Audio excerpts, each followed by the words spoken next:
अवसरी गाव त्यांना पूर्णपणे साथ देईल. त्यांना का निवडून दिलं पाहिजे काय वाटतं? कारण शेवटी त्यांना निवडून द्यायचं म्हणजे साहेबांचा हात बळकट करायचे.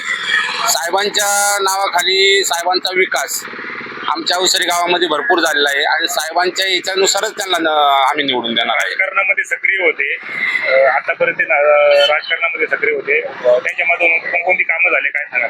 आमच्या इथं कमीत कमी कात्रजला त्यांनी कमीत कमी 50 मुलं आमच्या गावातली कात्रजला कामाला लावली आहेत त्यांनी आणि त्यांचा घर प्रपंच आणि त्यांचं कुटुंबाची आर्थिक परिस्थिती त्यांनी सुधारवायचा प्रयत्न केलेला आहे.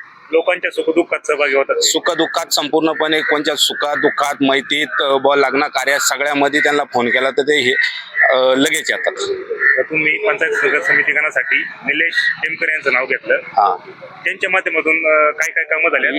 युवक जरी असं तरी राजकारणात सक्रिय आहे, मात्र सक्रिय आहे राजकारण, पण युवकांचं एक नेतृत्व म्हणून आम्ही त्यांच्याकडे पाहतो. युवकांची संघटना त्यांनी मजबूतीत अवसरीमध्ये स्थापन केली आहे आणि युवकांमध्ये त्यांना म्हणजे मानणारा गट युवकांमध्ये जास्त आहे.